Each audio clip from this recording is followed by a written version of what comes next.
Good morning, I'm Elise Modica, and here's the latest update from Spectrum Autism Research.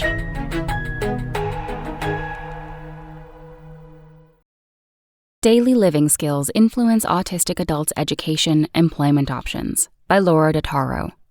Autistic people's skill at managing the demands of daily life starts to decline after they leave high school, according to a new study. But those who maintain more abilities relative to their peers are more likely to pursue further education.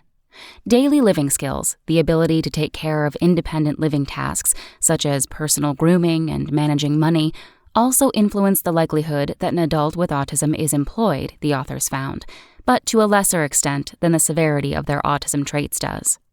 The results are the latest from a group of 253 people, most of them autistic, enrolled in a longitudinal study since they were 2 years old. All have now reached their mid-20s. Earlier findings from the group show that their daily living skills improved through age 21, though more slowly than for their peers without autism or a developmental delay.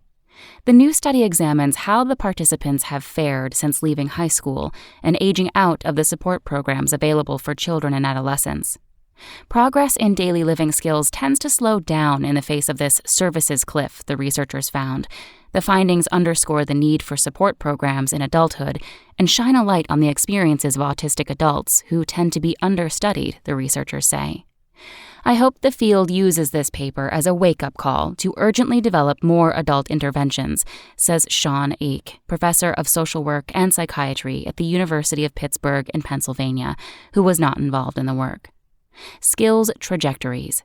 The researchers analyzed how the daily living skills of 98 participants, including 81 with autism and 17 with a developmental delay, changed as they grew from age 2 to 26.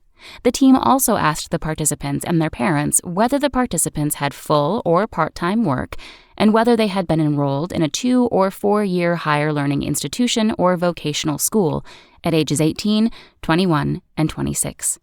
The team confirmed the earlier finding that daily living skills improve through age 21, but they found that the participants lost some abilities by age 26 after leaving school. At that time point, participants fell into one of two groups. About half had fewer daily living skills than the other half. They were less likely to be pursuing additional education or to be employed, regardless of their intelligence quotients.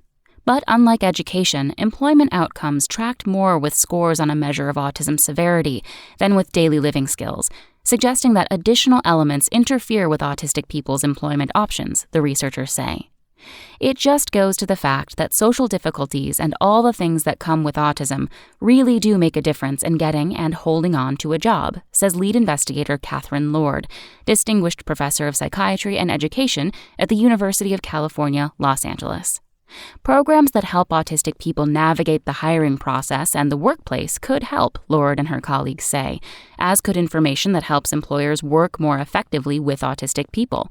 For example, interviewers' opinions of autistic interviewees improved after the questions were updated based on the interviewees' feedback, according to a December study. We've done a great job of raising awareness about autism in children, but we're really missing this adult piece, says study investigator Elaine Clark, a graduate student at the University of California, Los Angeles. A lot of these issues that come up in the workplace are ones of people just not knowing, Clark says. I don't know if there's a service for that or if that's a cultural thing that needs to happen, but I definitely think that plays a role here as well. Specific abilities. The paper confirms in a large sample what clinicians have heard from autistic people and their parents for years, says Brianna Duretse, assistant professor of rehabilitation science at McMaster University in Hamilton, Ontario, Canada, who was not involved in the work.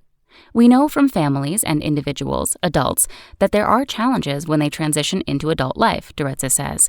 It's an important paper to begin to examine that from a group perspective and from a data point of view.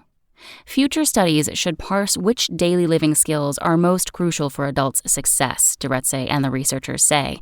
They should also examine how these skills and outcomes vary in people living in countries with different services to find out what kind of support is most successful. That's really what everybody wants, Duretse says. Lord, Clark, and their colleagues are working to measure less tangible indicators of quality of life in adulthood because not every person can or wants to work or pursue higher education. To that end, they are designing a tool to evaluate whether autistic adults have activities that they enjoy and are capable of pursuing independently. That's all for today. Check back next Monday for more content from Spectrum Autism Research or go to spectrumnews.org.